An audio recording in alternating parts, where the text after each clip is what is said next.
Here is the voice of the working class, Rick Smith.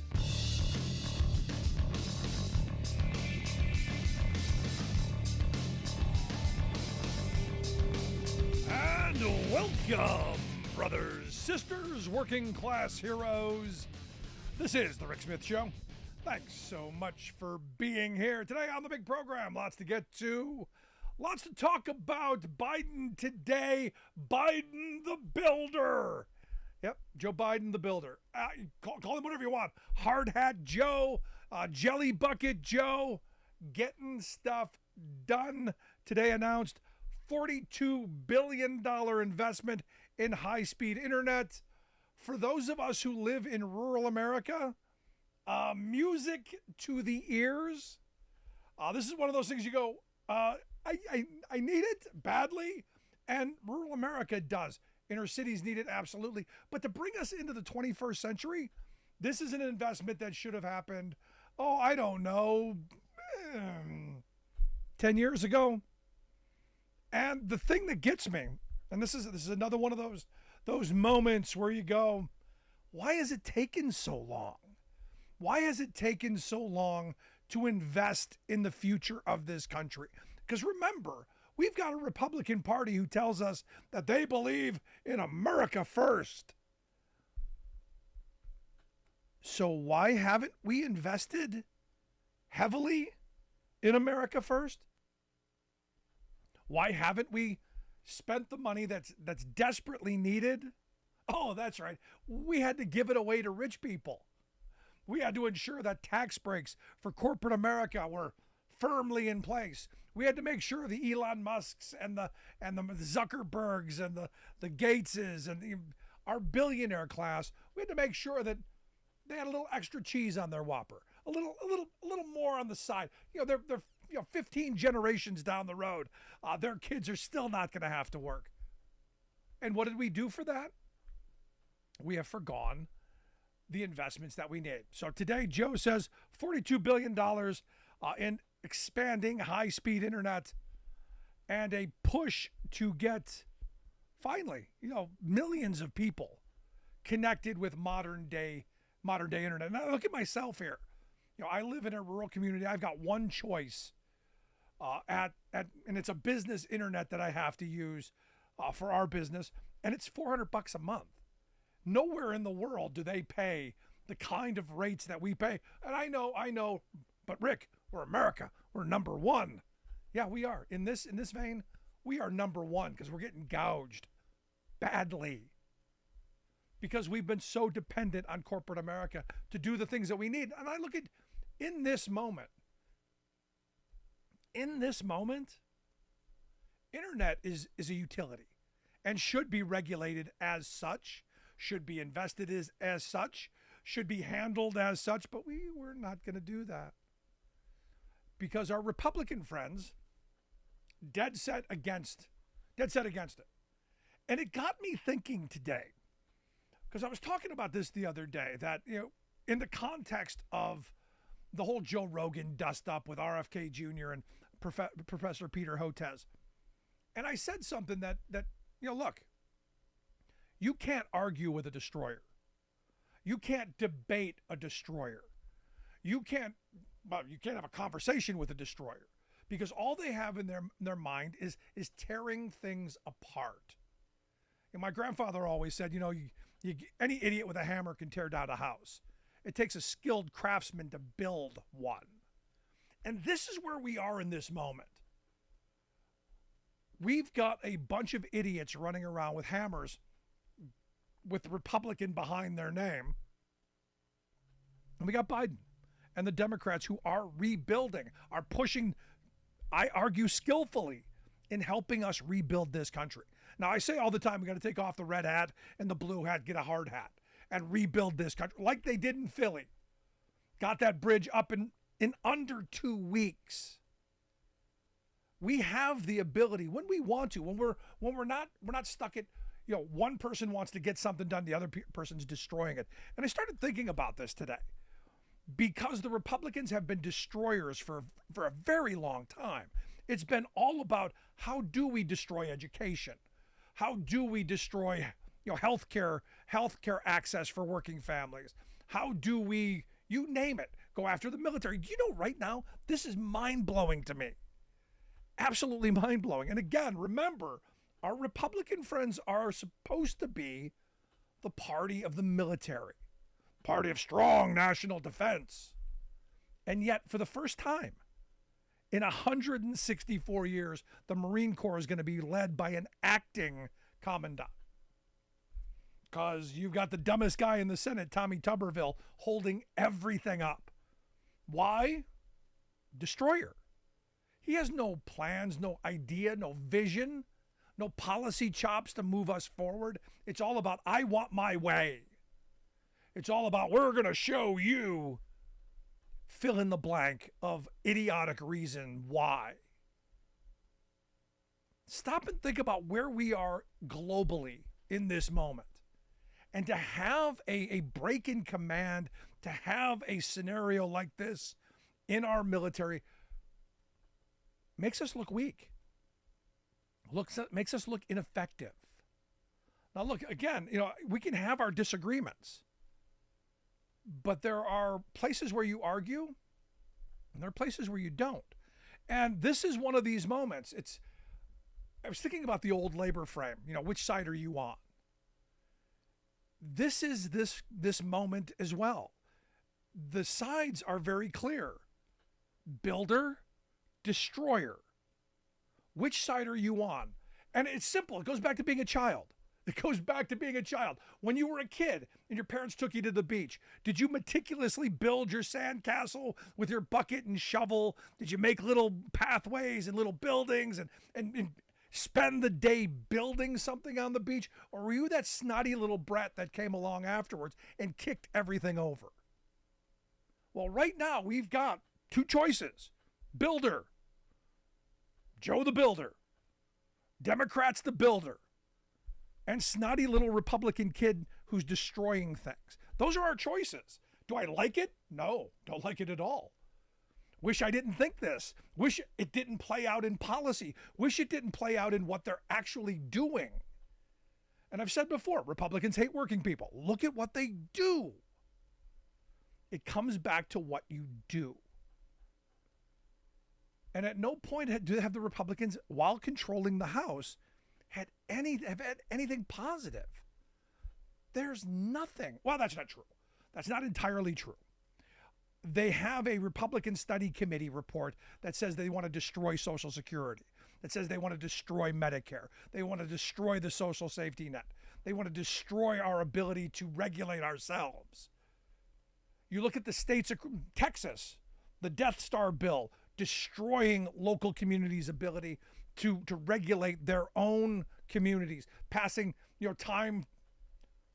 It's going to get hot. Passing breaks, mandatory breaks for heat exposure. No, can't do that because we want dead workers. Now, they don't say that explicitly, but the policies, what does it get us? Well, within days of them passing the Death Star bill, what happened? You had a UPS, a postal worker, USPS worker, who died on the job from heat exposure. It's what they do, folks. And this is the frustrating part of all this. Now, the good thing, there's a positive here. Biden's approval rating has popped up a little bit. He's up to 43%, highest it's been since last August, because he's getting stuff done. And I think we're going to start seeing more and more and more of this. And look, the administration has got to do more of touting their own horn.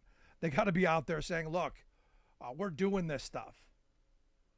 So today when he tweeted out infrastructure, education, healthcare, infrastructure is, internet is infrastructure. You go, yeah, it's what we need to do. From Alaska to Appalachia, he says every community will have what they need to connect folks to reliable high-speed internet by 2030. That kind of investment, that kind of vision coming from one side. I know, Rick, it was a bipartisan. What do you get? You had a handful of Republicans came along? All of them go back to their districts and take credit for it, though, which is always very comical to me. So for me, when I look at this, it's simple. Which side are you on? You on the side of the people who are saying, look, there's a future.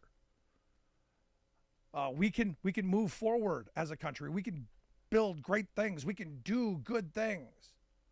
Or the side that it's all about the no. It's all about kicking and screaming and no, no, no, and throwing tantrums and getting attention. For me, it's that simple. And I guess, again, I go back to my high school government teacher. Government decides who gets what. Right now, we've got Builder Joe. Builder Joe is moving us towards high-speed internet by 2030, putting the money where his mouth is. And that's going to be good for the country. When I've had guests in the past come on and say, when Biden's term is over, history will look back at him as one of the best presidents. He's not the best speaker. He's not going to go out and wow you with his oration skills. But the policies that they're moving, it's good stuff. And it's going to help us in the future. Now, all the Republicans all they got is tearing things down. All they got is destroying. They got a hammer. They're a bull in a china shop with a hammer between their nostrils. And all it's about is stomping and smashing. So Republican friends, take your party back to sane. Bring them along, because there aren't Republican or Democratic roads and bridges. It's not going to be a Democratic internet. It's going to be internet of, for, and by us. And it's about time. But I want to hear your thoughts. Do we need these investments? And why is it taking so long? Email me, rick@thericksmithshow.com. Going to take a quick break. Right back. Stick around. You're listening to The Rick Smith Show.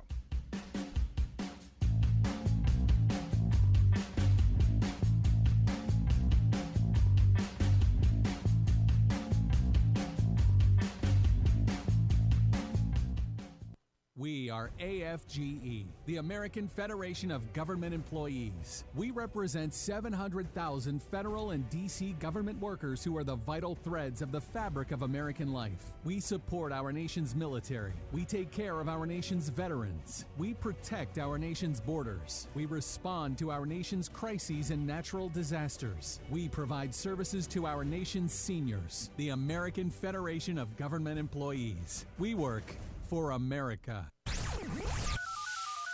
The phone lines are open. Give Rick a call at 1-866-416-RICK. That's 1-866-416-7425. We are AFGE, the American Federation of Government Employees. We represent 700,000 federal and D.C. government workers who are the vital threads of the fabric of American life. We support our nation's military. We take care of our nation's veterans. We protect our nation's borders. We respond to our nation's crises and natural disasters. We provide services to our nation's seniors. The American Federation of Government Employees. We work for America. Welcome back to The Rick Smith Show. Now, here is Rick Smith.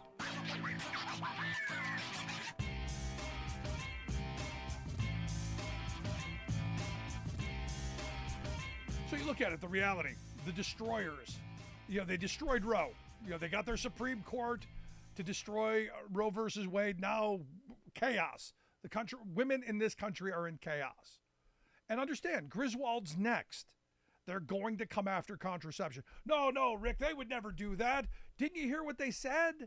They said they wouldn't. They said, no, that's decided law. They would never come after Griswold or Loving or any of those, or Bergefeld or any of. No, they wouldn't do that. Of course not. Except you look at Wisconsin, you got a state representative there, Chuck Wiggars. Chuck went on a rant about how contraception leads to infidelity and STDs. Yeah, because it's those women folk they're dirty. They're dirty. It's not him. It's not where he fell with his little thingy. No, none of that. It's the women folk problem. And these people are in our government. In fact, if you saw over the weekend the Faith and Freedom Coalition powwow A bunch of people wanting to do just this, control people. Go after the women folk. They don't need no contraception. Back in the kitchen, barefoot pregnant, pumping out cheap labor. And, the question is, and I keep coming back to this, and I keep asking the question, how much worse do Republicans want to make it? How much more are they willing to destroy? How much of the house are they going to tear down? How far to the ground are you willing to let them destroy this country with their idiocy? This is the frustrating part in all of this. There is no policy that Republicans are looking for right now that's going to help this country. Everything that they are pushing is pain, suffering, struggle. And again, this comes back to my belief that the leaders, the religion folks, the faith and freedom people, the fire and brimstone folks want that kind of misery. They want that kind of suffering, especially for poor working people, because you're not chosen. And I look at this latest bit that's coming around. Republicans are pushing heavy to restart the student loan repayment stuff. During the pandemic, people who had student loans, we paused the student loans. Biden's trying to push this off as long as possible. And understand, the economists that are weighing in on this are saying, look, if we restart these loan payments, the pressure on consumers is going to be so great that we're probably going to throw ourselves into a recession. The latest polling said that about a third of borrowers, they're not going to be able to make the payments. So now you're going to have chaos. You're going to have all kinds of stuff going on. Where's the help? Because we now know during the pandemic, people who took out student loans, they probably went further into debt. So working families are deeper in debt than they were, just trying to make ends meet. Inflation's been through the roof. The Republican plan for inflation has always been cause a recession, blame it on Joe Biden. When we could do smart things. This is my problem with where we are as a country. We're being pushed into polar opposites and not coming to any reasonable ideas. The student loan situation is simple to me. It is a simple fix. The federal government could buy up all the student loans at a very low rate. They could buy them up. They could charge 0.5% interest, which is what would cover the cost of administering them. And people would just pay back what they borrowed. Not a profit motive, not making bankers rich, not making these scheme student loan groups wealthier than they can imagine, but saying, look, we need an educated workforce. We need people who are able to name it. Doctors, lawyers, name it. Engineers, phlebotomists, name it. We need an educated populace. They were forced to take out these loans to get this education. They should pay it back. And I've never said anything different. I've never said that we should forgive it. I've never been on the forgiveness bandwagon. I've always said, look, they should pay it back. But they should pay back what they borrowed. Not with a gazillion dollars in interest. And as I've talked about before, I know people who have got massive student loan debts. And these for-profit entities are gouging their eyes out. Every time they lose a job and they have to stop, the interest doesn't stop. The penalties don't stop. It's all about the profit. It's all about, I was thinking about this today. This idea that there was a movie a number of years ago on credit cards.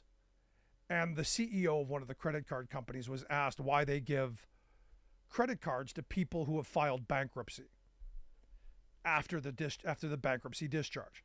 So like if someone ran up $70,000 worth of credit card bills and the bankruptcy judge wipes it out, the credit card company, they want to be the first one to get that person a credit card because they know with our law that you can't You can't file bankruptcy again for X amount of years. So they know if they get in first, they're going to be top of the list to get repaid. But the guy said, look, these are people who have a taste for credit. These are people who we know are used to being in debt. This is what the student loan situation has created in this country. A bunch of people who are used to being in debt.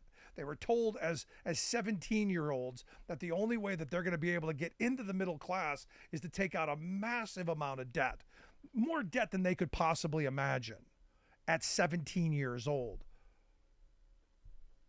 to go to college and get this opportunity. And look, college graduates do better than non-college graduates. That's right on the table. But what we've done is we've trained a generation to be willing to be in debt. We've trained a generation to not worry about, hey, I've got $100,000 in student loan debt. What's $30,000 for a car? What's $20,000 on a credit card? You get this kind of, as that guy said, a taste for credit, and you're willing to, just make payments because you never think you're getting out from under it. This is what we've done to a couple of generations. Like, I grew up with the mindset of don't go in debt. Pay things off. Don't be long-term debt. Make sure that you're fiscally in a sound spot. Have savings for emergencies in the future. We've trained a generation that's old school thinking. It's okay to be in massive amounts of debt. And I think that's wrong. And now, are we surprised that during the pandemic you had people taking on more debt? Are you surprised that a third of the people aren't going to be able to make payments? So immediately you're going to have a ton of money pulled out of the consumer market, which means mom and pops are going to suffer first. The big box retailers down the road. But mom and pop suffers first. The small diners, you name the local small stuff, they're hurt first. And that's how the economy will slow, and we're going to get nailed. And this will make our destroyer Republican friends very happy, because they get the recession they've been all tingly in the panties over for a very long time, so they can put it on Joe Biden, and they get to punish people. Because I still come back to the cruelty is the point. What they do is about inflicting suffering. And I know that's hard to hear, because I don't want to believe it either, but I look at what they do. And I wish someone would say, no, Rick, this is why they do it. And I know, pull yourself up by your bootstraps and all that rhetorical nonsense that, sorry, not buying. And hasn't worked. This, for me, is why I'm such a supporter of Joe Biden's. Doing the work, moving us forward with ideas and plans. Now, we can debate those ideas and plans. I talk about this all the time with my friend Joe Walsh. We disagree policy-wise on just about everything. But the idea of saving democracy is something we agree on. We look forward to the day when we can argue about policy. The question becomes, how long is it going to take us to wake up? I want to hear your thoughts. Email me, rick@thericksmithshow.com. If you miss any portion of the program, grab the podcast. Wherever you find your favorite podcast, you'll find ours. Back after this.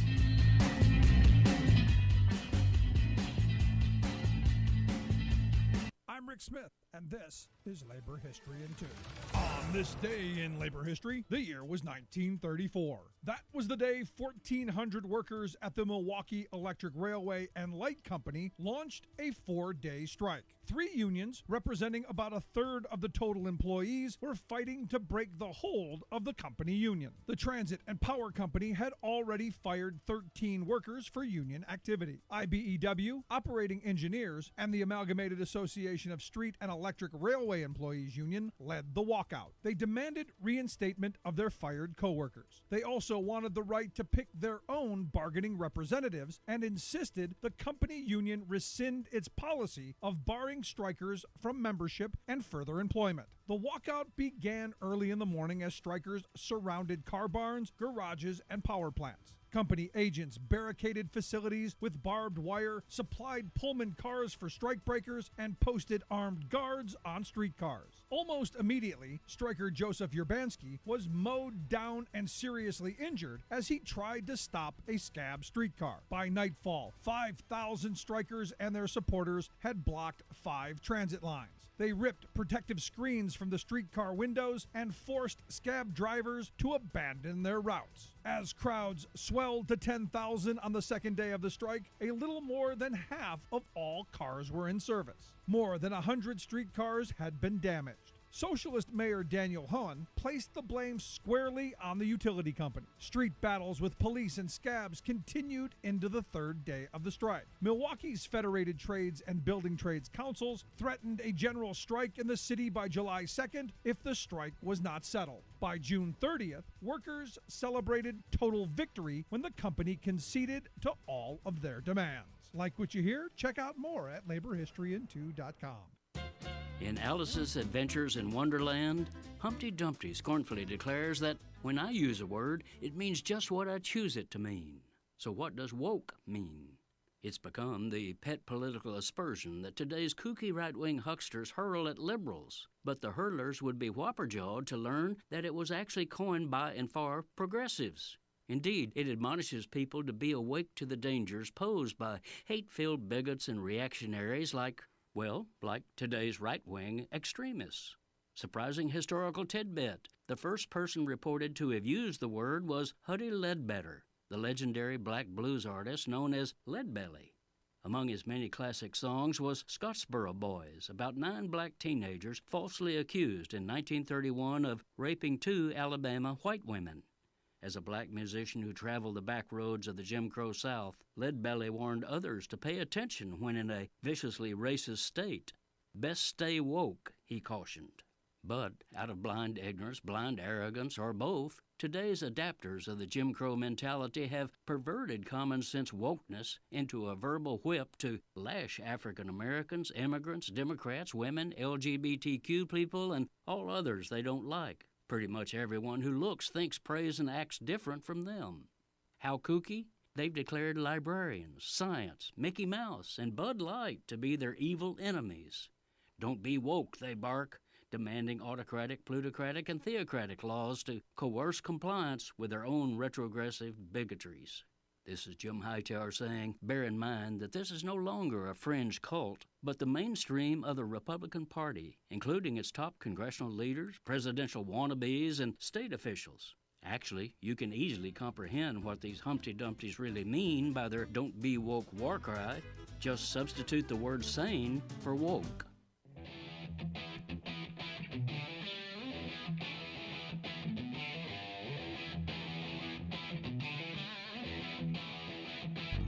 Welcome back to the Rick Smith Show. Now, here is Rick Smith. So here's a distraction.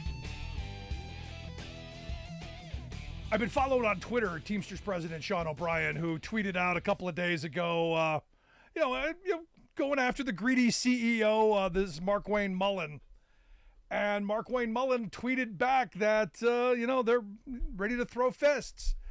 Challenged him to an MMA fight. Because O'Brien called him a clown, and I think he is a clown. I don't think he belongs in the Senate.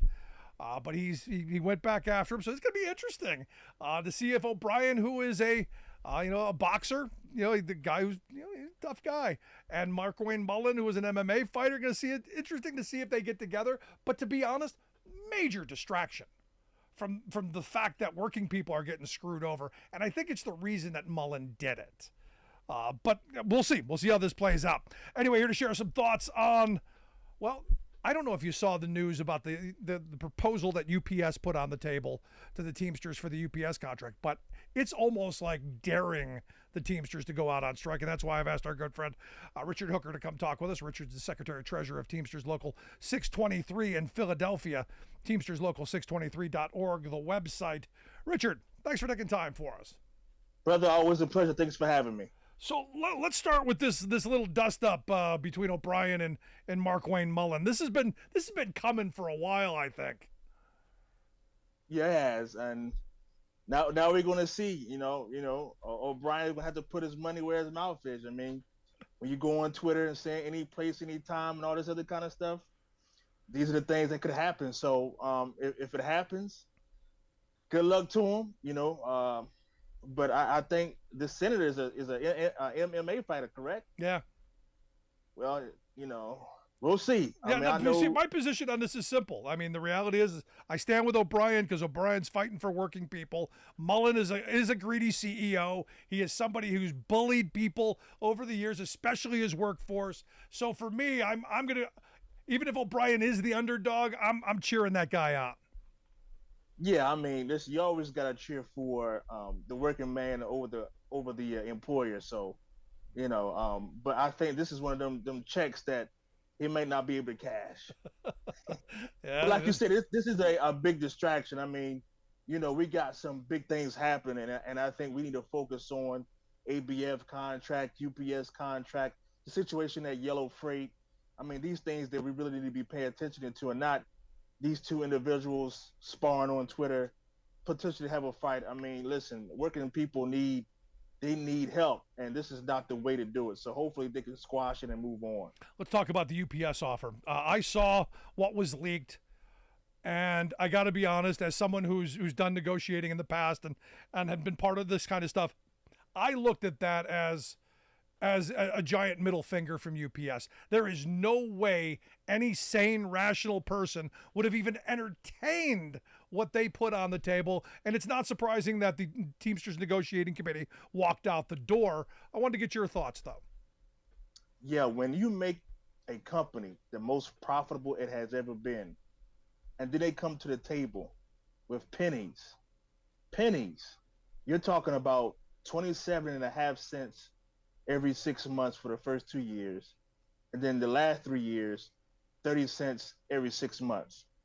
That's not a raise. It's just a slap in the face of every UPS Teamster. But not only that, it's a slap in the face to labor in general. The employer is trying to tell you that no matter what you do, no matter how many profits you give them, they will still give you crumbs. And it's just totally disrespectful. And at this rate, I don't see any other way that we have to strike, because they need to know that we're just not going to take this at all. Yeah, I had listeners email me and ask me what I thought, and I said, look, if just what I see from the outside, if this is an actual true proposal, this is a declaration of war. This is go on strike. We're ready to take you on, and that, I got to tell you, that's one of those things that I find troubling. I agree, but again, this is the arrogance and the hostility, the contentious behavior of UPS. They don't believe that we're up for the fight. They believe that they can do this job on their own. They don't need the Teamsters, because why would you do that? Yeah. Unless you're trying to send a message, like you said, this is a war cry. Okay, you got a new leadership. They're talking about striking us. We've been hearing this for the last 2 years. Put your money where your mouth is. We're going to give you 27.5 cents every 6 months. Now what you going to do? And they're going to find out. If they keep up these antics, they're going to find out what we're going to do. August 1st will be here before you know it. Yeah, I mean, it's one of those things that at some point we have to, without question, have to push back on. And I think your members are ready for that. Oh, absolutely. We've been paying our members here at 623 for the last 2.5 years. We've been talking about a strike savings. We've been talking about how they can save money each week. We've had our credit union come down to the union hall for our general membership meetings to talk about savings plans for finances. We've been talking about the issues. We've been talking about strike captains, and then just being ready for this fight if it needs to be taken to the street. We have a documentary right now going on with our members, so they're telling their stories, and I can't wait for everybody to see this. It talks about the brutality and the hostility and the retaliation, harassment that UPS puts our members through. And that story is being told right now, and our members are ready. Once they saw these proposals, that just really pushed them over the edge to want to take the company to the street. And this is one of those things where UPS, what did they have? Like, what was it, $13.9 billion in profit? Yes. It's not like they can't afford to share a little.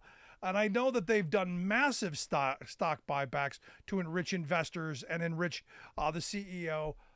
It seems like this is that moment where they think they're ready to take the Teamsters on and try and break things up. Absolutely. And this is where we need, as Teamsters, we have to be more together than ever. We can't show the company any sign of weakness. We can't let the company see that we don't want to strike, or we can't be talking about it about, oh man, I'm across the picking line. This is where we need to be more unified than ever before, because the company is really calling our bluff right now, and we need to answer the call. We need to show up, stand out, do whatever we need to do to show this company they can take chances if they want to, but come August 1st, we'll see them on the side of the road. You listen to the Rick Smith Show here with Richard Hooker. Richard's the Secretary-Treasurer of Teamsters Local 623 in Philadelphia. You can check out their website, teamsterslocal623.org. We'll get links out on social media. Now, there's been some reporting by a number of different places saying that, this is all just a show. This is all just, a performance that really the union's in bed with the company, that they're not going to get a great contract, that there's all this. Do you buy in any of this stuff that's being thrown out? Well, see, and that's the issue with, social media and the members not receiving the information that they're asking for. Because I think a lot of this stuff wouldn't come up if the members had actually saw the union's proposals and saw what they were asking for. Because I think what happens is, when you're not getting the information that is needed, that's when rumors, that's when the distractions, that's when everybody is kind of doing their own thing. But if we could see what the union has put forth, then I think a lot of these rumors wouldn't even have been produced. So hopefully, moving forward, that the IBT and the National Negotiating Committee could let the membership see what they're actually proposing. That way we could put all these rumors and all of this ambiguity to bed, because it's not good, especially going into the ninth inning, man. We need to be more unified. We need to make sure that we are standing firm. But in order to do that, we do need to see what our officials and negotiators have proposed to the company. That way, all the deal has already been done. They're in the bed with the management and all this other kind of stuff. We need to kick that stuff to the curb, because in order for us to win this contract, everybody has to be together. And as I understand, look, and I've talked to a number of UPS workers across the country, and folks have emailed me and shared their thoughts. It seems like now, more than any time that I can remember, the members are ready for bear. I mean, this has been something that has been cooking. So it seems like there's a perfect storm that we should probably be expecting on August 1st, there to be a strike. Absolutely. Listen, this pandemic really pushed workers to the edge, especially UPS workers. 4-6 punches, they dangled a carrot in front of our members' face with the market rate adjustments, and then they took them back without telling them. The aggressive management style, the hostility working there, people dying while working, not getting paid on time, not being paid properly. And then you're constantly working, you're making the company all these profits, and then they give you a proposal that is not even worth the paper that it's put on. All of that has pushed the workers to the edge. And then, listen, August 1st can't get here fast enough if they don't change their approach to how they go to negotiate. Any words to your members? Listen, let's stay united, and we're going to win this fight. There's no doubt in my mind, because there is nothing that UPS can do without us. There's no delivery, there's no profits, there is nothing. So they need us more than they try to make it seem like they don't. They do, and they cannot make it without the worker. They cannot make it without every single part-timer, every single feeder driver, every single package driver. They cannot make it without us. And as long as we remember that, we have the upper hand. There is no profit without our labor. There is no all these stock buybacks and all this profitability that they have endured over the last few years. There is none of that without us. Stay united, stay ready to fight, and get some good shoes because we're going to be walking that line come August 1st. There you go. No, I remember during the pandemic, and you had talked about the market rate adjustment. Here locally where I'm at, they were paying like $24 an hour to get people to come and work on the inside.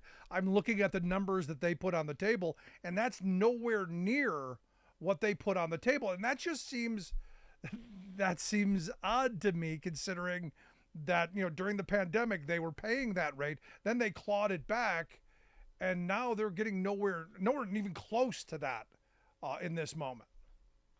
Like you said earlier, this is a declaration of war. They don't believe that we have enough to fight them. They probably believe that we're not united. And we have to show them. Sometimes, man, in order to beat a bully, you got to punch him in the mouth. And August 1st, we're going to be punching them in the mouth. And it's up to them. This strike is totally up to them, not up to us. Yeah. This is up to them. And if they make the wrong decision, then August 1st, we'll be on the other side of the road, and there'll be in those trucks burning up. Hopefully they don't pass out. Hopefully nobody loses their life. But if it happens, that's on them, because our workers are the best at what we do. They made the company the most profitable it has ever been. The reason UPS is number one in logistics is because of the Teamsters, and they need to know that. Yeah. They know it, but they're going to find out the hard way. Yeah, what's that? You blank around and find out? Yeah, they're going to find out. Now, not just money just isn't the big sticking points in this either. There was a lot of language, economic language, that O'Brien folks were saying, look, we want to get rid of the 22.4. We want to do away with the 2 tiers. We want to make this a full-time job again. There's a lot more here than just the pennies and the dollars and cents. There's actually a future here. Yeah, absolutely, man. Get rid of the 224 is huge, because those members were doing the same exact job as a regular package car driver, but they were getting paid $5-6 less, and they didn't have the protections as a regular package car driver. Same job, same pay, equal work for equal pay. Then you have the part-timers looking for full-time jobs. That needs to happen. Then this harassment and intimidation that UPS really just thrives on, that definitely needs to be addressed, because UPS has made so much money, they'll just throw money at the problem and it's not being fixed. You can't throw money at harassment. You can't throw money at, the 224s. It has to be taken care of. Just like supervisors working, they'll just pay that off. It needs to be some really serious language changes, some really serious penalties, because UPS has made so much money, they could just throw it away. And they need to know that these issues that we are more concerned about is not something that you can throw money at. We can't be bought off. We don't want to come to work and be retaliated against. If I get hurt, I don't want to be threatened with my job, right? That stuff money can't address. So hopefully the language in the contract addresses those things, so our members can come to work in peace and not be bullied all the time. A little, wages, hours, conditions. That's what people organize and negotiate over. Richard, I wish you guys the best. I know you'll be back between now and if there is a strike, I hope there's not. I hope you get what you guys earn. But in the event that you have to go, you got to go. Absolutely. Thanks so much, Richard Hooker. Appreciate the time. Secretary-Treasurer of Teamsters Local 623. I want to hear your thoughts. Email me, rick@thericksmithshow.com. I'm going to take a quick break. Right back after this. Stick around. You're listening to The Rick Smith Show. We're working people. Come to talk.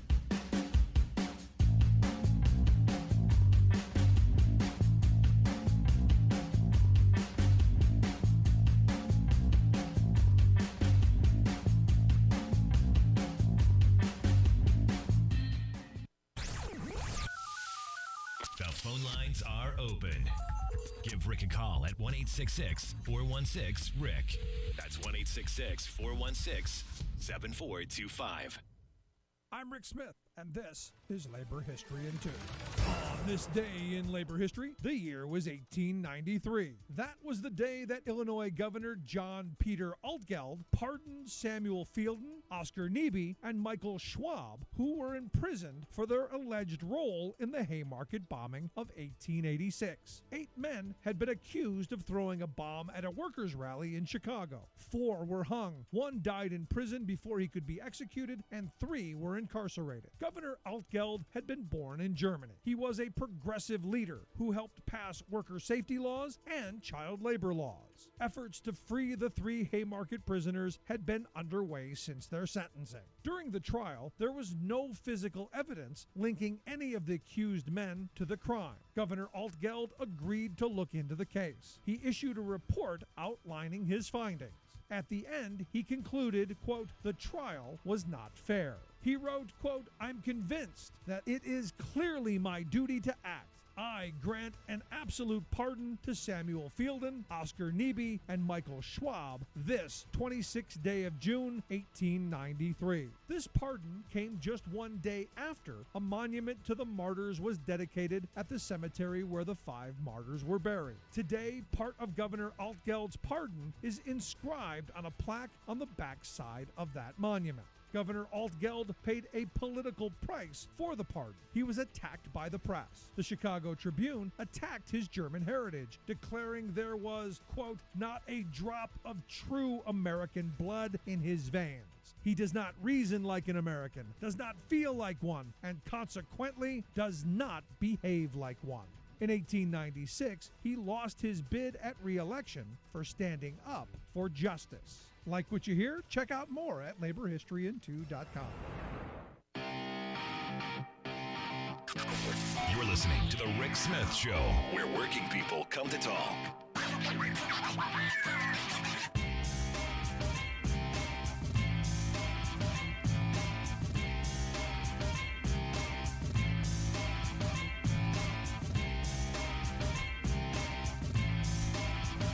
The reality is nobody wants to go on strike, and I hope that the Teamsters come to an agreement. I hope UPS gets their heads out of the, that orifice. And, look, as someone who's been on strike in the past, there's nothing great comes of this. UPS is going to lose enormous amounts of profit, going to lose enormous numbers of customers. It doesn't make any sense for them to do what they're doing.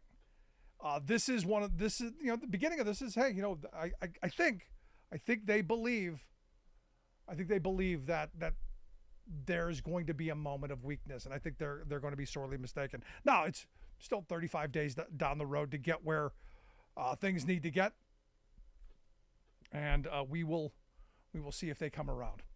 Now, interesting weekend. Donald Trump was in front of the faithful. The Faith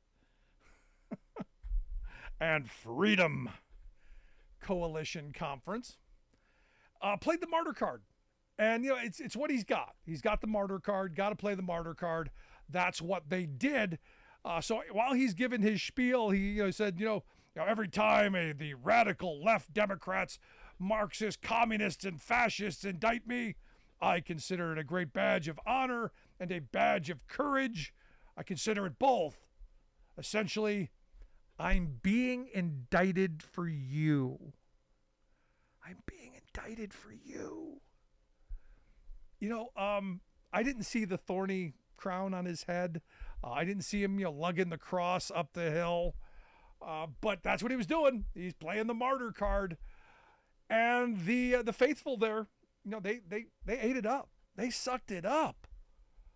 And the weird thing is you think of these people who want the 10 Commandments plastered everywhere. This is a guy who's broken all of them. These are people who, the values voter. This is a guy void of values. But he's their guy. Weirdly enough, Mike Pence didn't get really any kind of reasonable reception. You would think that's them. He is their guy. And not so much.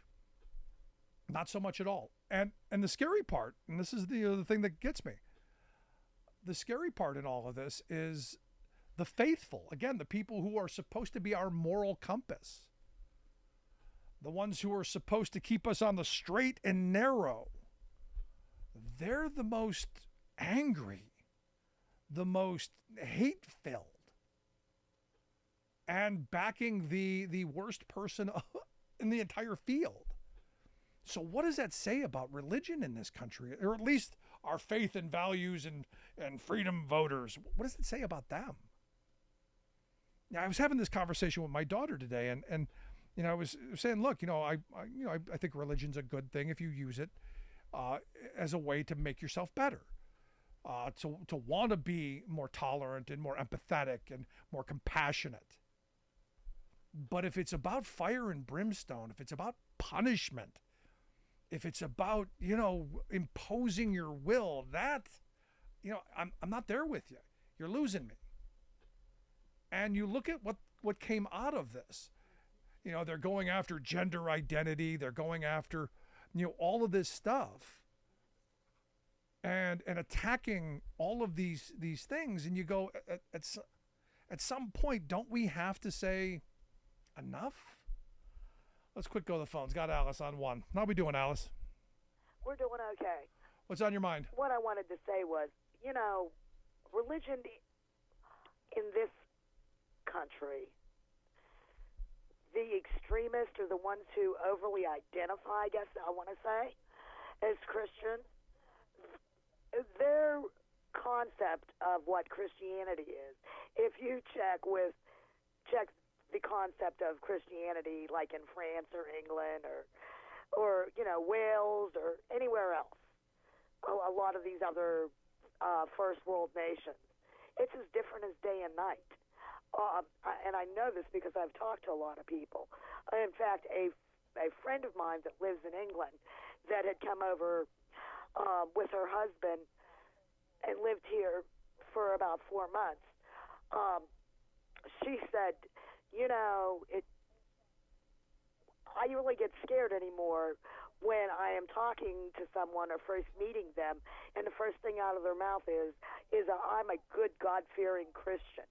She said, because I know that it's someone that's hateful, because they inevitably start spewing hate towards other people. Yeah. No, I mean, that's the scary part to me. Look, I grew up in the Catholic Church at a time when it was about, peace and social justice. It was about, it was against war. It was, help feed the poor, help the sick. That's what I learned about this newfangled stuff, the prosperity gospel. We're all going to be rich and, screw those poor people. I'm struggling with. Yeah, it is not the acceptable form of Christianity, I think, by the majority of people in our nation and by the majority of people in other nations. But, it's all about control and fascism. But, it is what it is. And I always say, and I believe truly, that it is a reaction towards the 70s, the late 60s and the 70s, when, as a nation, we were starting to expand social justice and equality.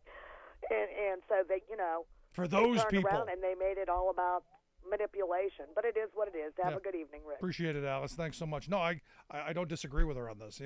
When we were expanding opportunities for certain groups, you're going too far with that peace and social justice stuff. But I want to hear your thoughts. Email me, rick@thericksmithshow.com. Going to take a quick break. Right back after this. Stick around. If you miss any portion of the program, make sure you grab the podcast. Wherever you find your favorite podcast, you'll find ours. Back after this.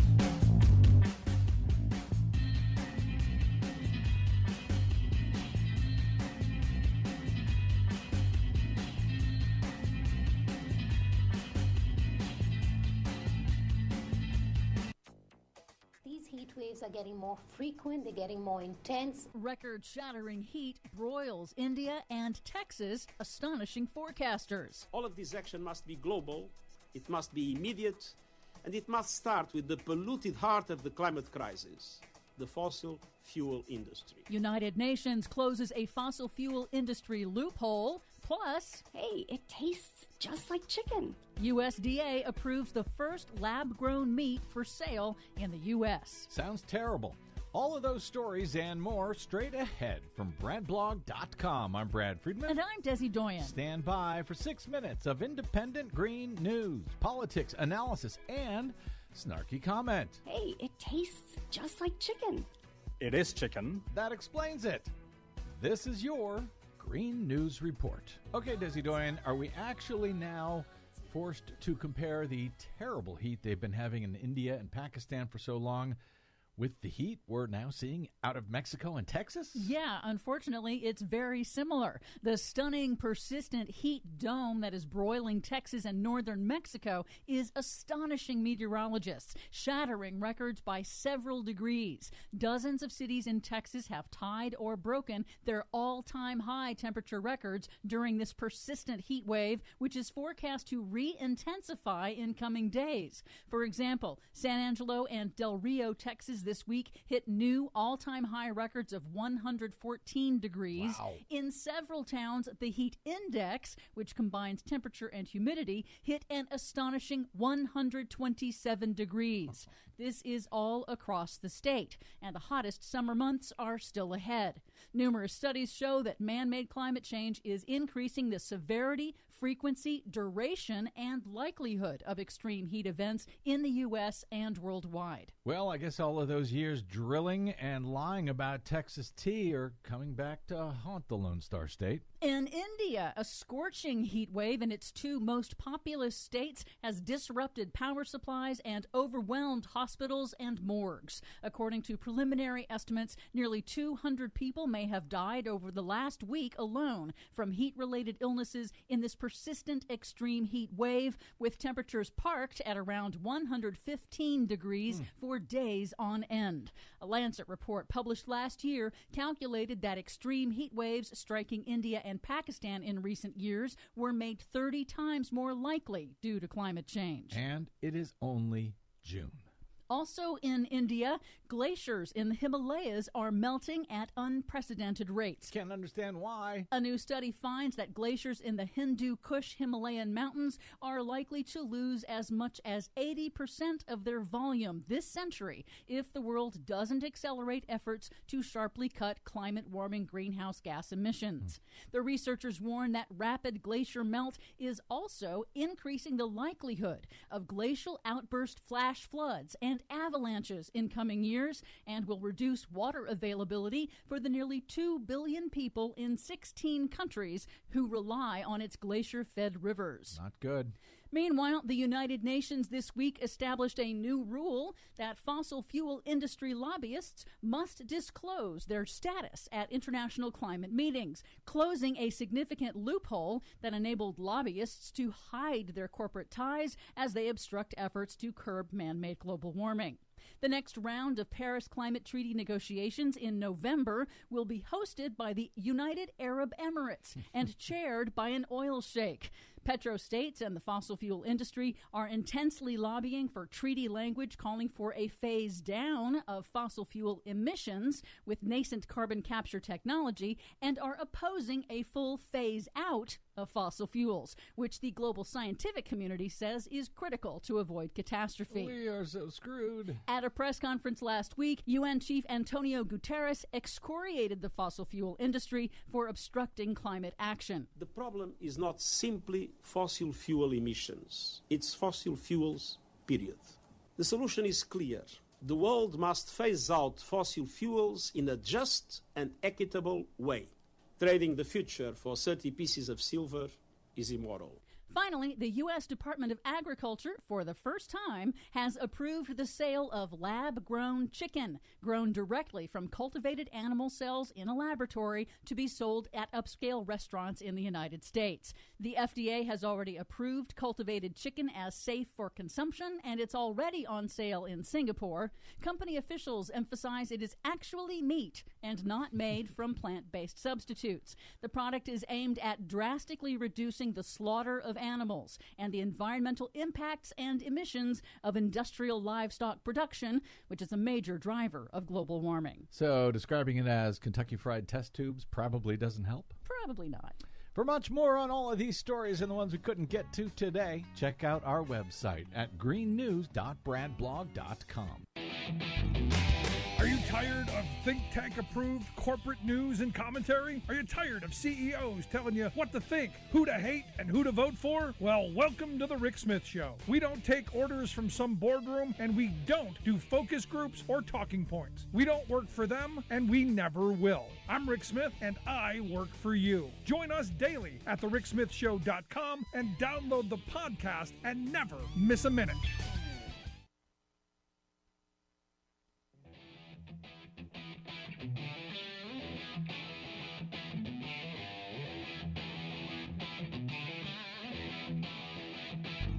Welcome back to the Rick Smith Show. Now, here is Rick Smith.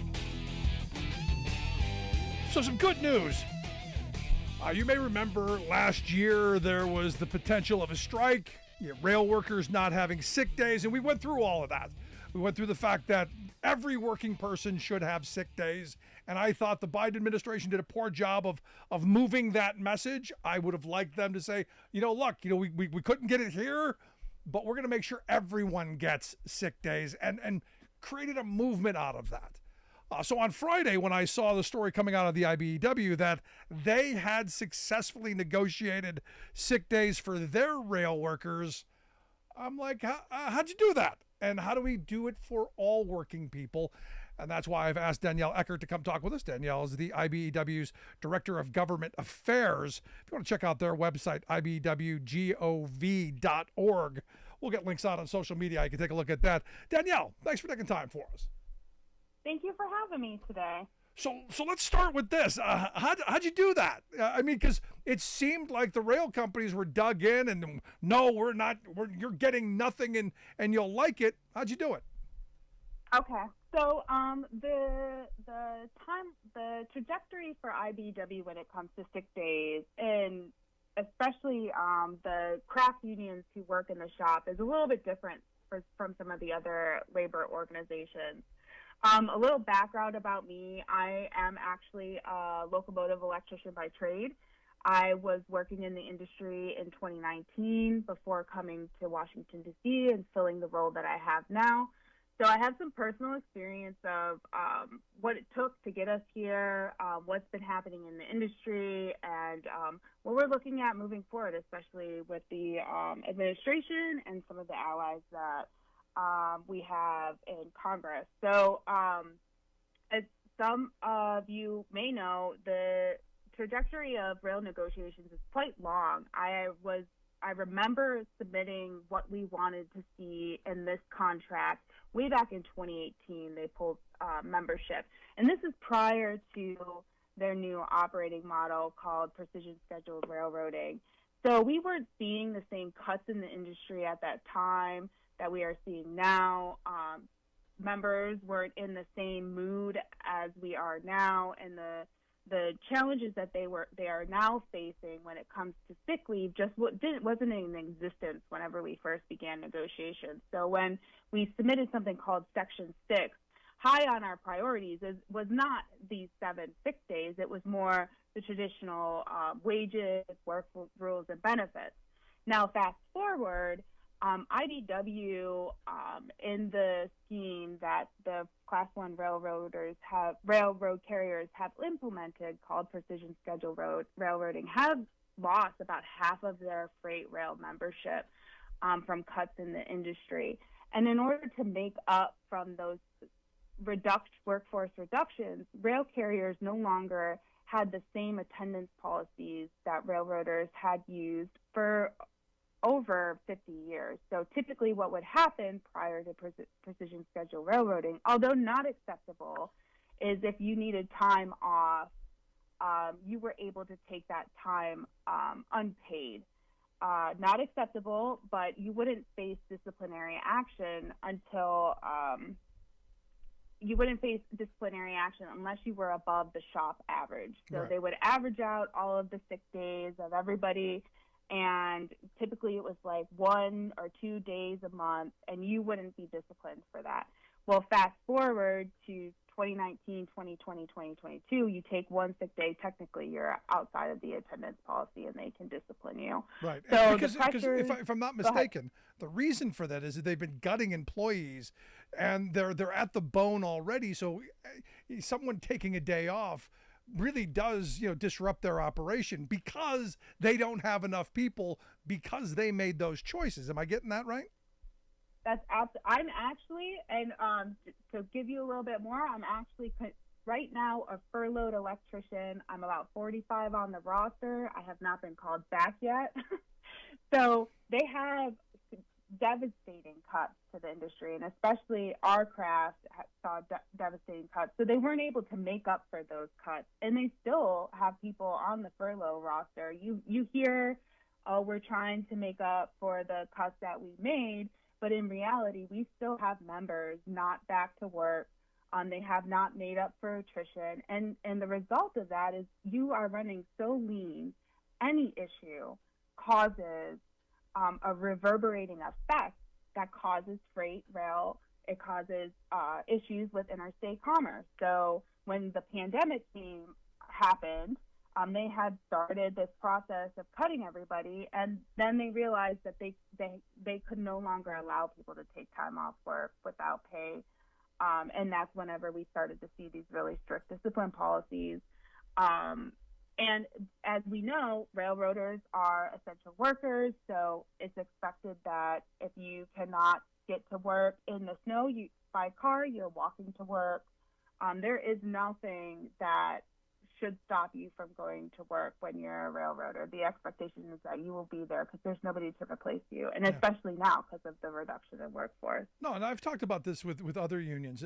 I remember as a kid, the railroad used to have 7, 8, 10 people on a train. Now they're down to 2, want to go down to 1. At some point, I fully expect them to say, we don't need anybody on the train. We'll let a robot do it. And these decisions that these pencil pushers make, on paper may sound like a great idea. Precision scheduled railroading sounds wonderful until you put it into practice and you realize that you're dealing with real human beings and real lives and situations that can't always be accounted for on a piece of paper. Absolutely. And for the IBW, what we've been experiencing, IBW, we are trained, we are apprenticed as electricians to inspect locomotives before they go out of the shop and ensure that they can haul the freight that they need to haul, right? And we go through a mentorship program. A journey level electrician teaches us our craft, and then we hone our skills. And we're true professional. We're craftsmen, men and women for this. If I could stop you for a second, one of the most incredible educational opportunities young people could possibly have is to get into one of these apprenticeship programs and learn this skill. Absolutely. And the industry has cut so many of us. Now they're trying to do more with other employees who have not experienced the same level of training and education. So when you are inspecting a locomotive for an electrical issue, that really should be an electrician doing it. Nobody else should be signing off on that work. They need to fill the role the way that they should be, so that these are inspected, safe locomotives, moving freight. And because of the cuts in the industry, we have been seeing some of that work being dissipated to other employees, which is not right. It should not be happening. That's not how you have a safe workplace. Or what I've heard, it just being pencil whipped along. Now you talk about inspections, and you're trained to do these inspections. I had one of the Smart Union guys on here not too long ago saying that they got like 90 seconds to inspect a train car, which as a truck driver who does 30-minute pre-trips on a set of doubles, 90 seconds to look over a train car. Just I'm sorry, I'm not seeing how you're getting. Even the overview, let alone getting into the nuts and bolts of things. Is that your experience on what's happened to inspections over the years, that they've slashed the amount of time that's been available and also the quality of people doing them?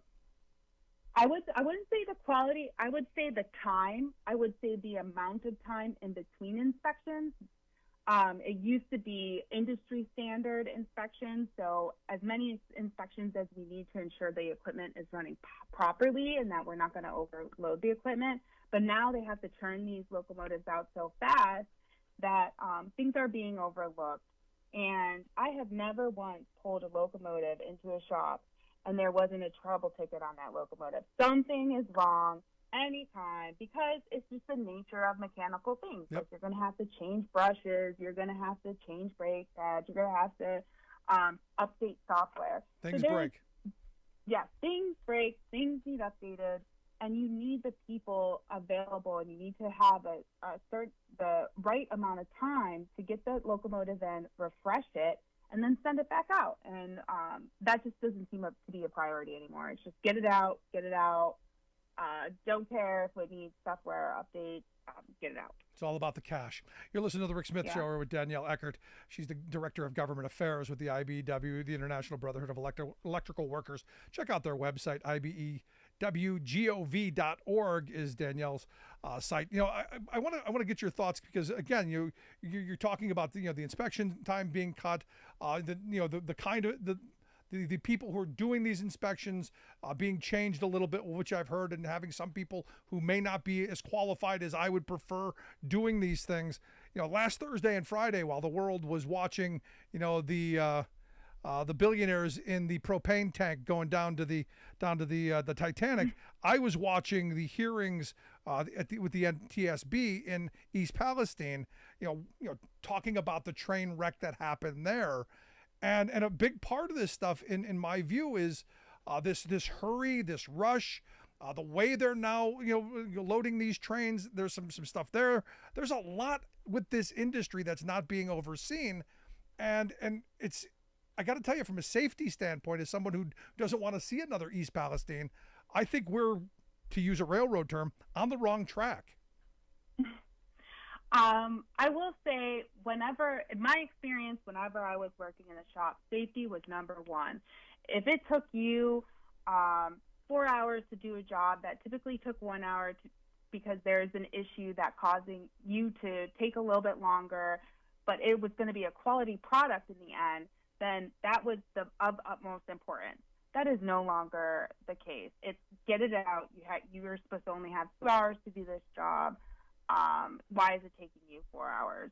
And there are so many different locomotives. There are so many different modifications.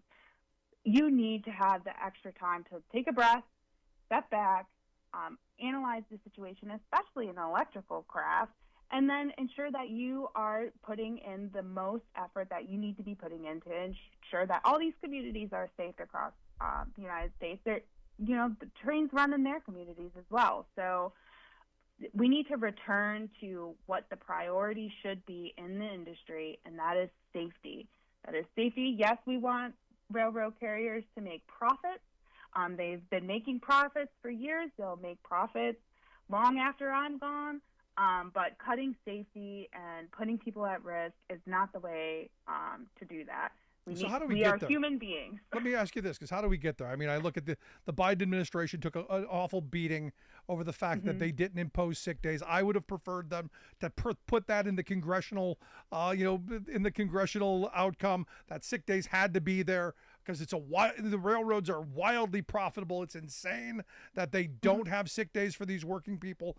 But how do we get to that point to where maybe where we were in the past? Because I've heard people pine for the good old days, and I say, well, we had problems back then. Can we take what was good about the good old days and make them better in the future? So how do we get to this place where I think we all want safe trains, good jobs, good careers for people, move things efficiently, and of course the railroads making their profit as they have to? How do we get there? Well, I think that and nobody could really argue that President Biden and the administration, they're experienced negotiators, right? And in our opinion, they played the long game. It was going to be difficult to get some people on the side of giving railroaders 6 days. I mean, we saw that in the vote. There were people who voted that down. So what we have been experiencing as advocates of the labor community, and especially our rail director, who couldn't make it today, but has tirelessly pushed on the administration, pushed on agencies. This is something that is incredibly popular. It is un-American that railroaders don't have sick days. And whenever there was an opportunity to put pressure on the carriers, reminding them that they have benefits whenever they go to the administration. They benefit from EPA programs, DOT programs. They get their locomotives overhauled. It doesn't take much to be like, where are you at on treating your workers the right way? Do they have sick days? Is this safe? Do we need to do a report? And that's something that the Biden-Harris administration remains on top of industry. Are you treating people well? Are they getting what they need to survive? And I have never seen that let up, ever.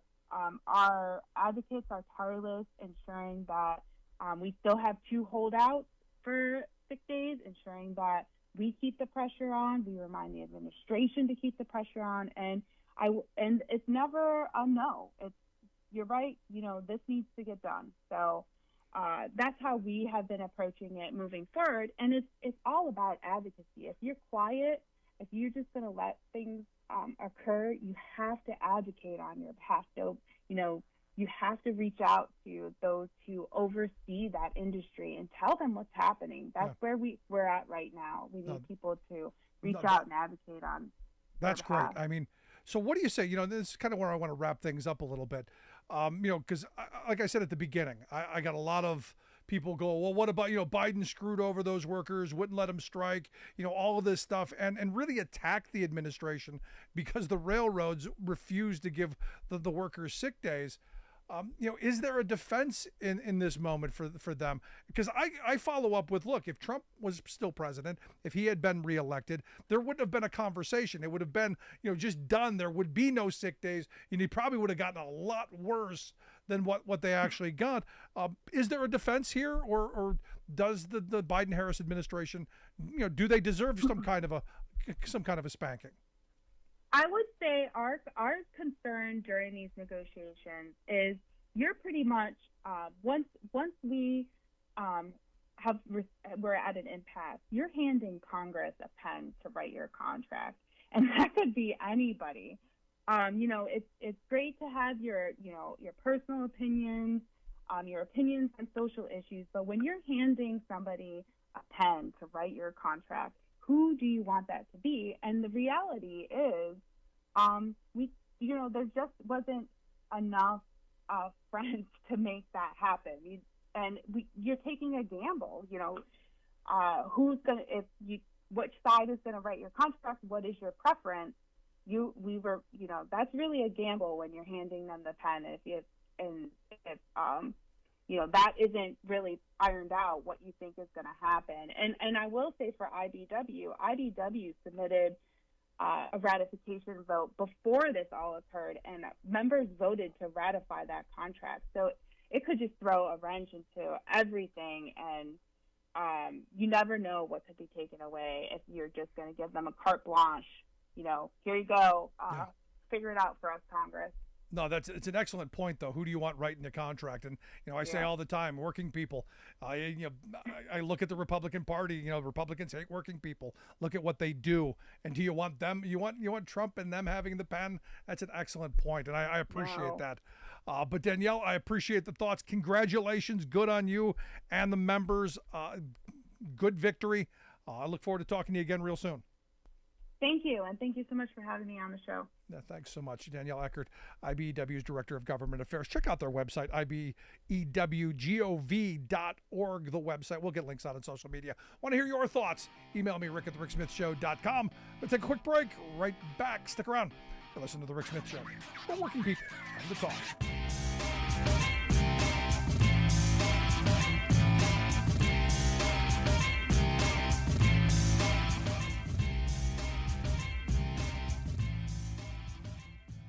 We are AFGE, the American Federation of Government Employees. We represent 700,000 federal and D.C. government workers who are the vital threads of the fabric of American life. We support our nation's military. We take care of our nation's veterans. We protect our nation's borders. We respond to our nation's crises and natural disasters. We provide services to our nation's seniors. The American Federation of Government Employees. We work for America. We are AFGE, the American Federation of Government Employees. We represent 700,000 federal and D.C. government workers who are the vital threads of the fabric of American life. We support our nation's military. We take care of our nation's veterans. We protect our nation's borders. We respond to our nation's crises and natural disasters. We provide services to our nation's seniors. The American Federation of Government Employees. We work for America.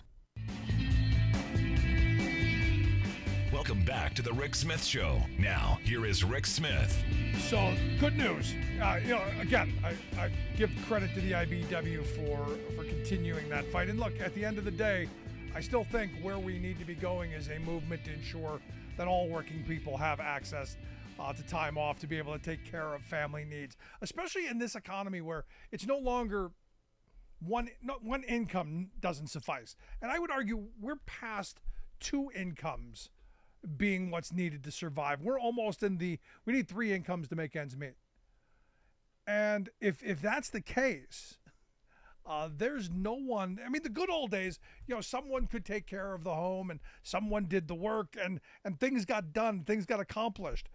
But if everybody's working and multiple jobs, we should be moving towards more paid time off, especially as, there's talk of AI, there's talk of, robotics and automation and all of this productivity gain that's going to happen, because I again look at where we're heading. And this is where, for me, having strong labor unions to be able to fight and slow things down a little bit is important. As we rush towards the AI future, as we rush towards the robotic future, what happens to working people? What happens to the jobs that are going to be lost?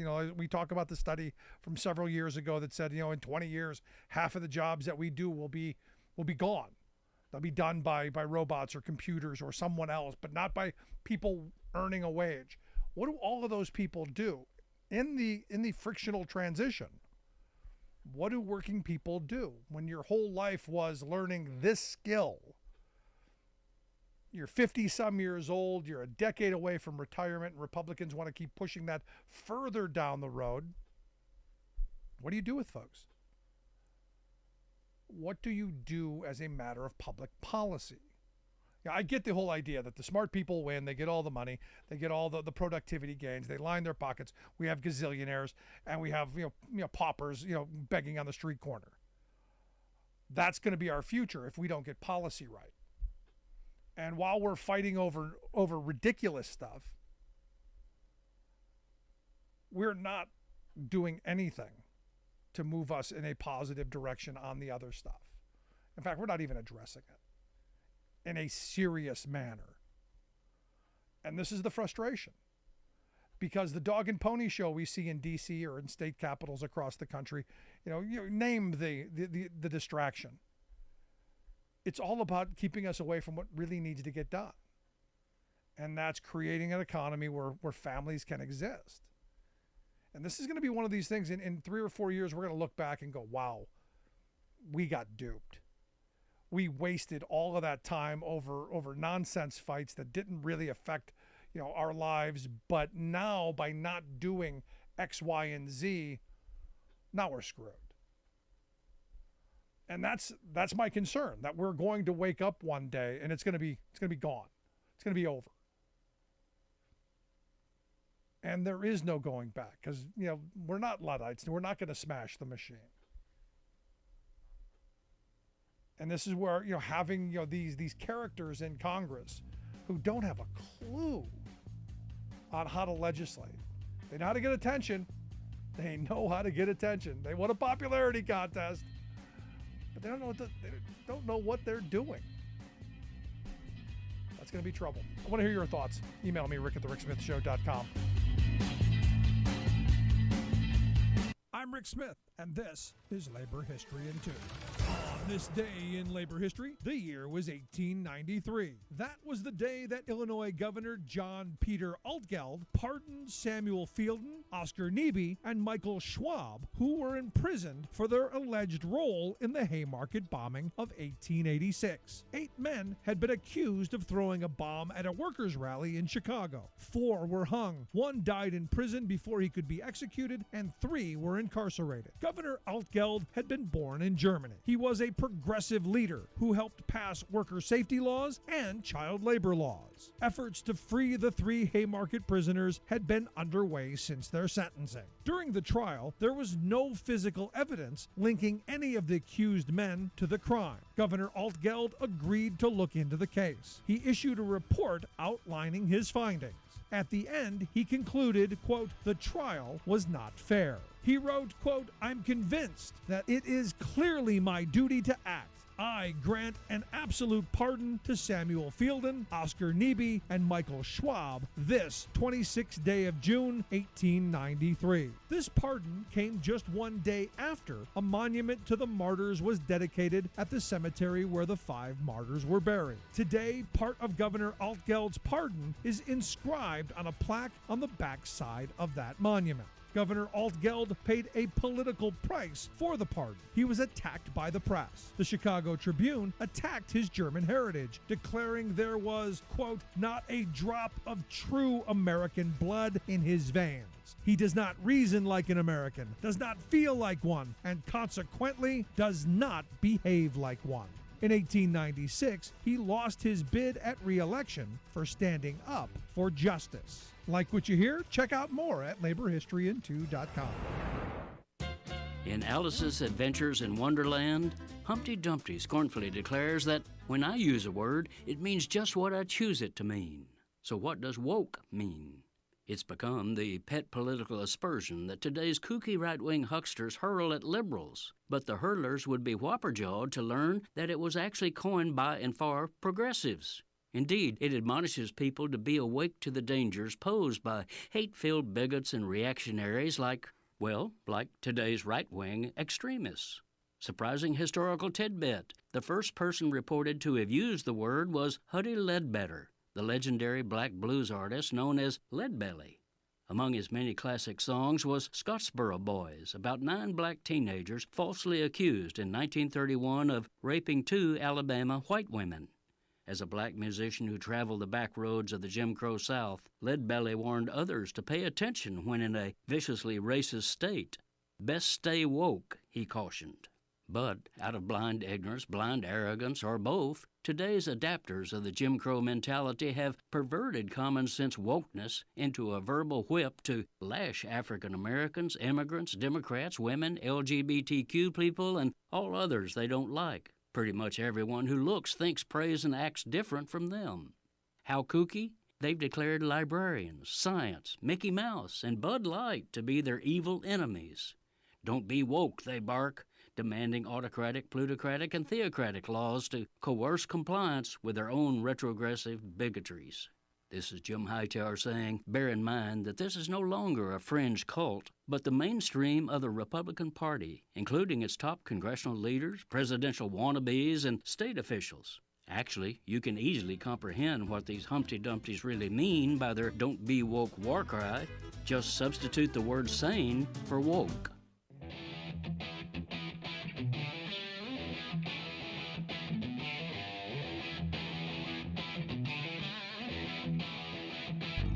Welcome back to the Rick Smith Show. Now, here is Rick Smith. So, entertainment from the Marjorie 3-name crowd. Evidently, her TV spying on her. Yeah, she tweeted that out. She said, last night in my D.C. residence, the television turned on by itself. Possibly she sat on the remote, but never mind. She said the screen showed someone's laptop trying to connect to the TV. I'm not even going to go there. Now, you go, oh, she's being. Do I know that nobody was trying to get into there? I don't know, but it seems weird that she would tweet this out. Seems more of the victim stuff, the hey, poor pitiful me, the martyr stuff. That's this whole crowd. Anyway, here, let's find out what happened today in the wide world in D.C. I've asked our good friend, former Ohio Congressman and political analyst Bob Ney, to come share some thoughts. Bob, thanks for taking time for us. Well, thank you, Rick. So, what do you think? You turn it on the TV. Someone remotely wants to look in on Marjorie Three Names. She claims she's not vaccinated. She doesn't take any medicine. She's not concerned about blood clots or heart conditions or stroke. I'm not quite sure what that rambling was about, but hey, someone's watching. But it didn't have anything to do with the spy TV. And, they're trying to throw her out of the Freedom Caucus. Now, I want you to think about this. She's too nuts for them. Yeah. Okay? That's pretty crazy. And the weird thing is she's got this thing that they're out to get her, and nobody on the Democratic side is out to get her. Right. I want her there. I said this from the very beginning, and I said this. They should have never thrown her off of a committee. They should have put her right out in front, right in the front row with all of the spotlights and given her all the attention that she wants, because she comes up with gems like this. Yeah. I talked to a Republican consultant. He came through the area the other day, and he brought up the issue that, they just wish she would go away, she just is sucking the air out of almost just like one person here, sucking the air out of the agenda that they would like to have. And her theatrics is just, it gets press attention. I mean, the TV thing, it's so bizarre. It's just so bizarre. It came on by itself. Yeah. I read that and I go, that's happened to me. It has. Mm-hmm. The TV came on all by itself. Now, granted, I sat on the remote, but what I didn't mean to do it, so it came on all by itself, Bob. Oh my! I don't know. I don't know what to think. I do. Crazy. I mean, I was thinking back, Democrat and Republican, to my 11 years. All right. And I can't recall one member either side of the aisle as bad as she is. Nope. Neither side of the aisle. I mean, there were some people out there that were, little, 15 cents short of a quarter, but nothing like her. Nothing like her. Yeah, she takes the cake. Yeah, and I'm like, this is the leader of the Republican Party. There she is, because as you said, she's sucking all the air out of the room and showing the fact that they don't have an agenda. Right, exactly. Yep. So I wanted to get your thoughts. Which chills them with their base, by the way. Yeah. So. Well, talking about their base, over the weekend they had the Faith and Freedom Coalition Conference, of which Trump was adorned. Which is weird to me. I mean, I look at him and, these are the people who want the 10 Commandments plastered everywhere. And here's a guy who, if you plaster them everywhere, he's going to break every one of them on purpose. I don't get why they are so enamored with this guy, but there they were, the faithful, cheering on the martyr. And he did play the martyr. I'm being indicted for you. I was waiting for the crown of thorns and the cross to come out. Mm-hmm. Chris Christie got booed there, by the way. He did.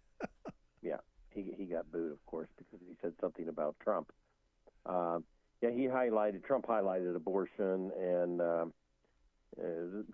Supreme Court decision, and then of course Christie got booed, and then I guess today, and I didn't know this, but there's talk that Trump won't debate, possibly.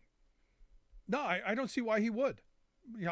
I believe he's declining, and I see the same thing about Biden. Look, I love Biden. I think he's doing the right things. I love the policy. Debates. If I'm his campaign guy, I'm not putting him on a debate stage. Well, of course. So I think both of them are declining, and nobody wants to be on that debate stage because they're so far ahead they can only lose. Yeah, I mean, I don't know. My mindset was when I was running, I had this opponent who had zero traction, right? And so my campaign manager was like, this is great. And we knew they were going to challenge me to a debate. So my campaign manager was coming up with all these things to say, right? So he was gone for half the day, and I went ahead and told a reporter, yeah, I'm going to debate. And he came back and he flipped out.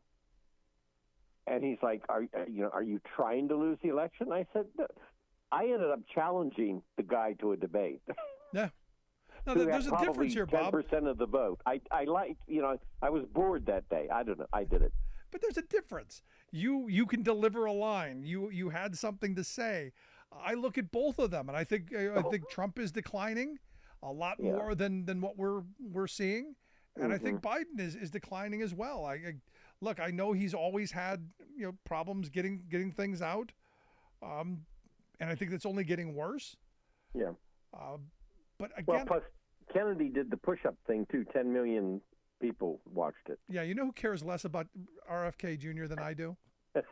Who? Nobody. Who? Nobody. Absolutely nobody. Well, but look here. This is funny, and you'll get a kick out of this, I think.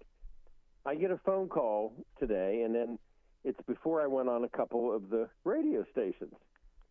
And then later I get some friends that message me, and they're like, well, don't you think he does have a chance, doesn't he? He's a Kennedy. No.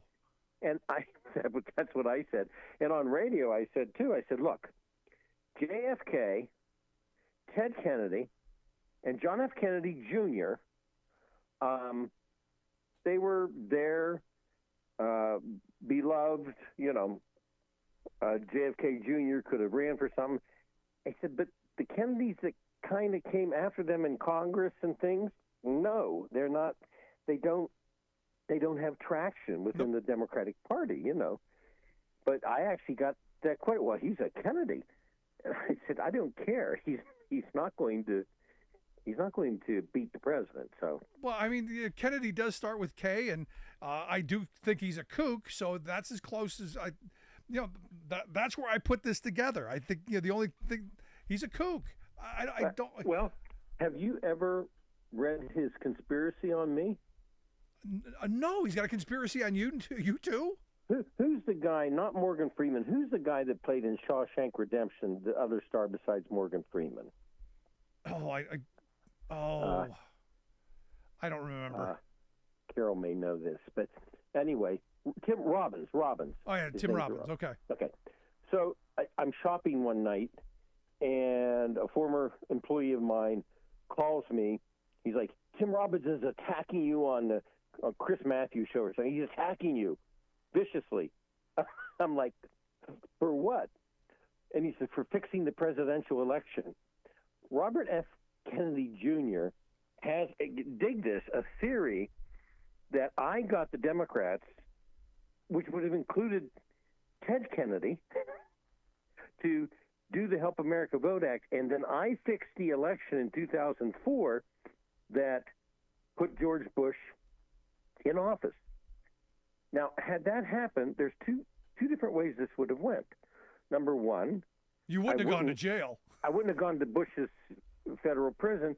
And number two, although I love doing your show, I would have probably been in Switzerland with my $30 million in the Swiss bank account. Okay, and your 22-year-old girlfriend. Yeah, right. I still would have called from Switzerland to your show, though. But he's come up. It's online. He's come up with this. So was this while he was doing heroin or after? I don't know. Maybe to think of that stuff, I don't know. Maybe he was doing something else. I'm not sure. Yeah, look, at the end of the day, here's a guy who's he's the black sheep of the family, and that's okay too. I'm not a huge Kennedy's fan. Teddy Kennedy was behind some of the worst legislation that we've ever had. But the family basically told him don't. And my mindset is he's being propped up by right-wing money when he's taking pictures with Michael Flynn and Roger Stone. Come on. Sure, absolutely. And I think they funneled money to him, and then they're going to spend independent PAC money if he says one thing about the president, that goes into the PAC commercials. You know how that runs. Yep. I want to get your thoughts on the Supreme Court today. Evidently, the decision that isn't horrible on the Louisiana congressional districts. Right. Now, of course, they have on their docket about, I think, 10 actual, big issues, which I don't know. Do you know when they take the break? I didn't look that up. End of the today. month. They got to the end of the month to dump everything. Okay, to the end of the month. And so, they allow for they're allowing for the Louisiana congressional map to be redone to add another majority black district, African American minority district. So it's allowing them to redraw it, and so they reversed their plans to hear the case themselves, and then they lifted some type of hold they had on the lower court, is how they did it, and there were no dissents, none, which is very, very interesting. Yeah, and not even Alito. Yeah, right. Do you think Alito's walking around with his tail between his legs at this moment after his pre-buttal went down in flames so badly? Possibly, yeah, possibly. I mean, can you imagine? I mean, the arrogance to put something like that out. It's just nothing these days amazes me. I mean, it's unbelievable. Just remarkable to me. You're listening to the Rick Smith Show here with Bob Ney. Bob's a political analyst, former Ohio congressman. I got to get your thoughts on Ohio. Evidently, the Supreme Court today also cleared the way for lawsuits to be brought by more than 100 people who say they were abused by a medical doctor there at Ohio State University. Are you surprised by this? No, that was one of the. That was one of the absolutely worst cases that that we've seen in a long time. It was just absolutely horrific, and it went on and on and on, and so they're going to let the lawsuit be there over the team's doctor, right? And I thought it was a good decision. Now this doctor's been dead since 2005. We're not getting anything out of him. But it's going to allow more than 230 people to sue actually Ohio State University. And yes, he's dead. Dr. Strauss is dead. But I imagine, frankly, that the university has insurance anyway, so it's not going to come out of tuition. So the taxpayers aren't going to be on the hook for this. They don't pay that much to reduce tuition anyway. Out of their foundation. No, that's true as well. What do you think of the story that they're going to start making the student debt people start paying back the student debt, and the possibility that this could trigger a recession? Any thoughts? Well, I think that there's going to be a lot of, especially right now, there's going to be a lot of defaults. I mean, I know it will all end, and of course, the Supreme Court is taking up the case, but I think there'll just be a lot of defaults. Right now, it's just tough for people to balance a lot of things, and with the the costs of food, gasoline, and products. I think also, Rick, that a lot of people, I believe, thought, okay, this is going to happen. We're not going to have to worry. So I don't think they really set aside anything to take care of it. Yeah, it's going to be interesting to see how this plays out. And again, I look at the fact that, as I started today off, we've got a situation where you've got builders and you've got destroyers, and the Republicans right now seem to be the destroyers. Every position that they're standing on is about making things worse, and this issue being one of those. Yes, because look, everybody's bracing for this, for the decision and things. But with the Republicans, you would think that they would want to at least have an extension.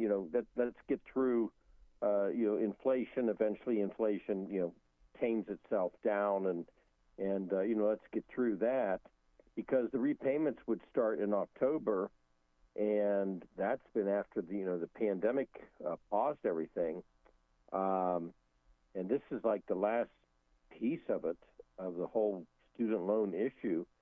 So the borrowers, of course, are afraid that this is it, and then they'll be forced to go into further debt or try to go get a loan. And we all know what's happened to the Fed Reserve over 11 times, raising the interest rate. So this is like the worst time due to the interest rate increase on top of it if you want to borrow money. Yeah, no, it's crazy. And as I said from the beginning, my idea has always been that the federal government should buy up the student loans, and you pay them back. You pay back what you borrowed, 0.5% interest to cover the cost of administration or whatever that's going to be. But this idea that you're going to end up, after 10 years owing more than you borrowed is just plain insane. Right, exactly.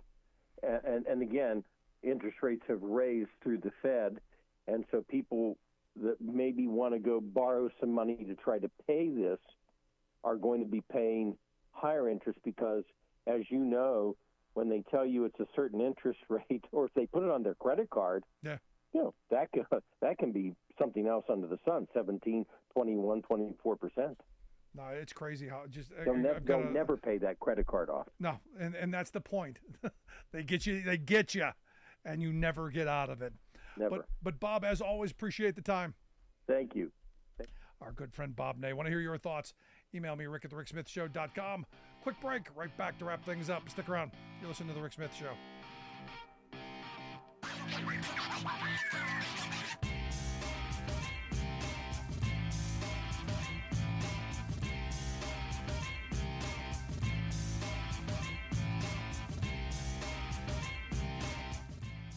I'm Rick Smith, and this is Labor History in 2. On this day in labor history, the year was 1894. That was the day the American Railway Union, led by Eugene V. Debs, voted to support the boycott of Chicago's Pullman Palace cars. The nation was gripped by an economic depression. The Pullman workers were on strike because the company had severely slashed their wages. But Pullman had not reduced the workers' rent payments in his company town. When the American Railway Union held its convention in Chicago that June, the Pullman workers attended. They were determined to win the union's support. One of the Pullman workers who spoke during the union's convention was a young woman named Jenny Curtis. Jenny was a seamstress at Pullman. Her father had also worked for the company for 13 years. He had grown ill and could not work during the final months of his life. He died owing $60 in back rent to the company. Jenny had to pay off his back rent along with her own board. Then, wages were slashed. Jenny became the leader of the ladies' union at Pullman Local 209. She addressed the railroad union meeting with passion and emotion, saying, "We struck at Mr. Pullman because we were without hope. We joined the American Railway Union because it gave us a glimmer of hope." 20,000 souls, men, women, and little ones, have their eyes turned toward this convention today. And thus, the merry war, the dance of skeletons bathed in human tears, goes on. And it will go on, brothers, forever, unless you, the American Railway Union, stop it, end it, crush it out. And so I say, come along with us for decent conditions everywhere. The American Railway Union voted to support the boycott, but the effort was brutally crushed by federal troops, resulting in the deaths of 24 workers. Labor History in 2 brought to you by the Illinois Labor History Society and The Rick Smith Show. For more information, go to laborhistoryin2.com, like us on Facebook, and follow us on the Twitters at Labor History in 2.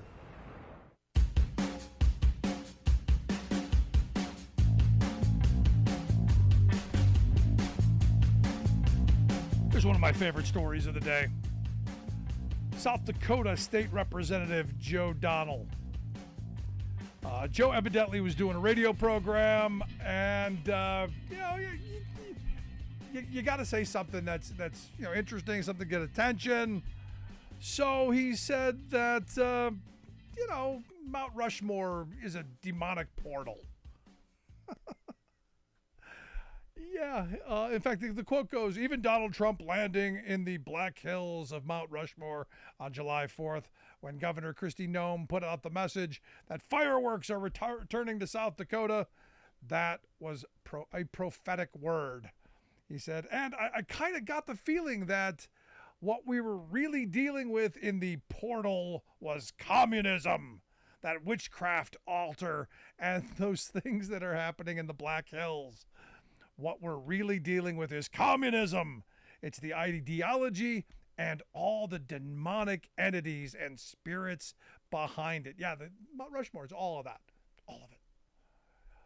And the weird thing is, he brought up Trump, and Trump wanted to be on Mount Rushmore.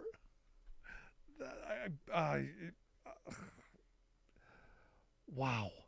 That's all I keep coming back to. Wow. How did these people get elected? Who ran against this guy? How bad did you have to be where people go, yeah, we want the demonic guy. Give me that guy. Let me get a quick couple of emails in. Brian sent me an email, said, Rick, I heard you talk about RFK Jr. Uh-oh, here we go. And while I agree he's not fit for president, he is fit to do push-ups. Don't you think the kook label is a bit extreme? No, I don't.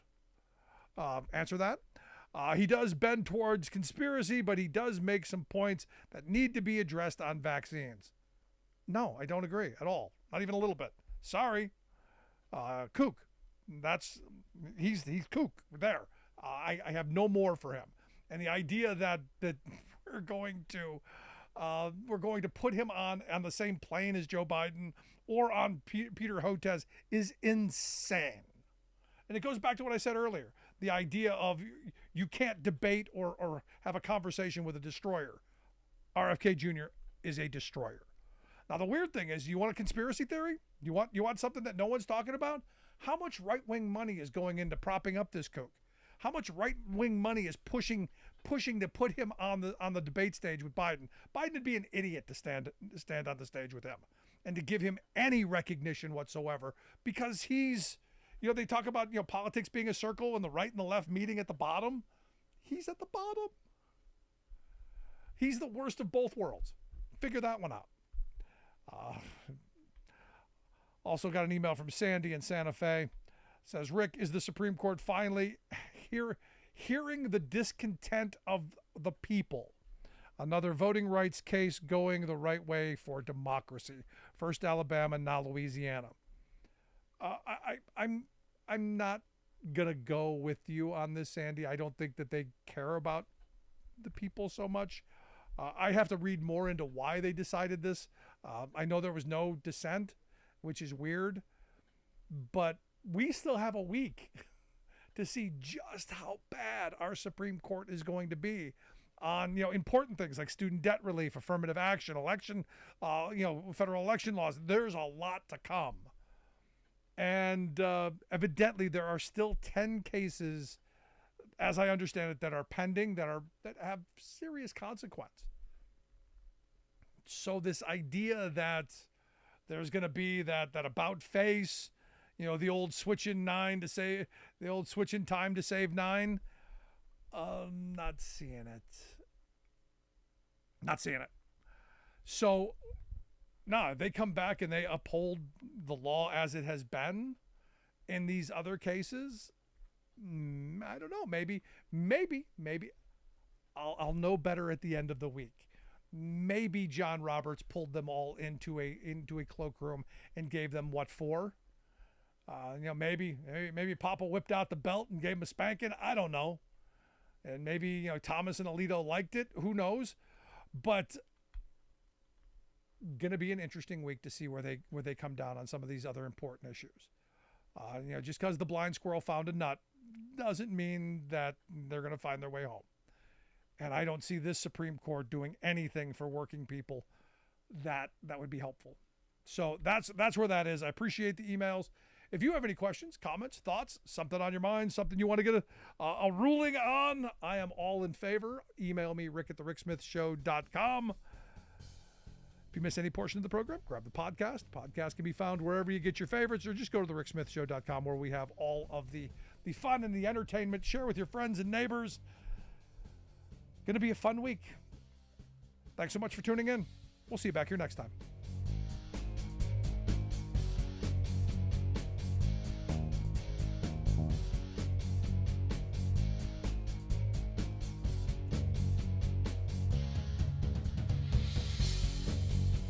been listening to The Rick Smith Show. Email Rick at rick@thericksmithshow.com. Until next time, this has been The Rick Smith Show, where working people come to talk.